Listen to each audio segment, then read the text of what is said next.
शाबाश बेटा, निशाना बहुत सही लगा लेते हो तुम।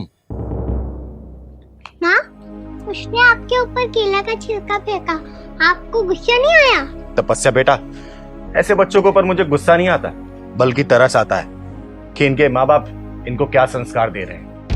ओह हेलो, 2 टके की किन्नर आई मेरे बेटे पे तरस खाने वाली। मैडम जी, तरस तो मुझे तुम्हारे ऊपर भी आ रहा है।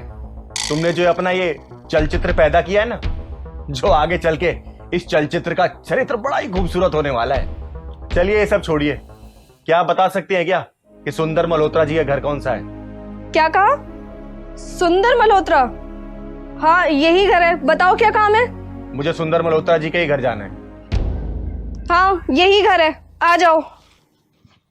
माँ, क्या हम इनके यहाँ आने वाले थे? हाँ बेटा, इन्हें घर आने वाले थे। आओ चलो।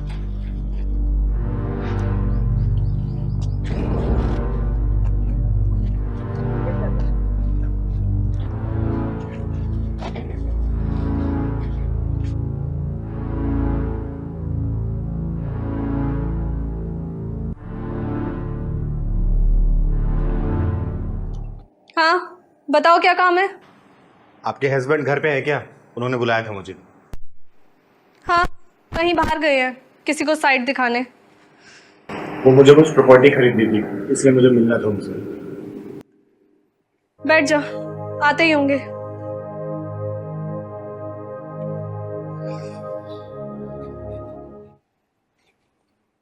क्या लेगी, चाय पानी या फिर कॉफी? रहने दीजिए, तकलीफ करने की कोई जरूरत नहीं है। ये चूहे कौन है? इसके दांत तो बहुत बड़े बड़े हैं। मोंटी बेटा, ऐसे नहीं कहते। पानी तो चलेगा ना? नहीं नहीं, तकलीफ उठाने की कोई जरूरत नहीं है। अगर मल्होत्रा साहब को आने में समय है तो मैं बाद में आऊंगी। अरे नहीं नहीं, ज्यादा दूर नहीं गए हैं, आने वाले होंगे। माँ, ये आपको क्या क्या बोले जा रही हैं और आप हंसे जा रहे हो? तपस्या बेटा, करेले का रंग देख के पता चल जाता है कि कितने जहरीले पौधे की पैदाइश है। ओह 2 टके की किन्नर, तेरी औकात नहीं है मेरे घर में बैठने की। वो तो मेरे हस्बैंड ने तुझे बुलाया है, वरना मैं तुझे बैठने भी ना दूं। मॉम, ये किन्नर क्या होता है? बेटा, किन्नर का मतलब होता है ना 3 में न 13 में, एक खाली सिलेंडर की तरह होता है जो दिखता तो है लेकिन काम का नहीं होता। मोंटी भैया, आपकी मम्मी ना आपको बहुत अच्छा संस्कार दिए हैं।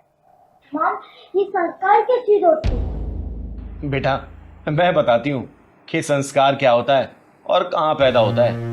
अच्छा, तू जानती है संस्कार क्या होता है? हाँ बेटा जी, मैं जानती हूँ, अच्छी तरीके से जानती हूँ। संस्कार तो आपके अंदर भरा पड़ा है। मोंटी भैया कूट कूट के भरा, कूट कूट के। ओ लड़की, अपनी औकात में रह और अब बकवास बंद कर। अरे मैडम जी, नाराज क्यों हो रही हो? आपके साहबजादे ने पूछा तो ये बता रही है। मोंटी बेटा, संस्कार के कई रूप होते हैं, कई चेहरे होते हैं। कुछ संस्कार तो सादगी की मिट्टी में पनपते हैं, गुलाब की तरह खुशबू बिखेरते हैं, खुशबू। और कुछ संस्कार तो नफरत और अभिमान से भरे पड़े रहते हैं। नफरत और अभिमान की मिट्टी में पैदा होते हैं वो, जो अपने आगे किसी की नहीं सुनते। माँ, ये मोंटी भैया किस मिट्टी के पैदाइश है? Oh hello, get out from my home, निकलो यहाँ से। अरे चिंगारी, तू कब से बैठी है यहाँ पर? माँ, ये आप कहाँ लेके आ गई हैं मुझे? हाँ सर, थोड़ी देर पहले ही आई हूँ मैं। अच्छा बोल, कैसा मकान चाहिए तुझे? जे कॉलोनी में रहने की इसकी औकात नहीं और सपने देख रही है पॉश एरिया में रहने के। नकली रईस जादो, कान खोल के सुन लो। समंदर अगर शांत है ना, तो यही नहीं सोचना चाहिए कि उसमें लहरें नहीं उठेंगे, तूफान नहीं आएगा। वो जितना शांत दिखता है ना, तूफान कहीं ज्यादा भयानक लेके आता है। आई बात समझ में?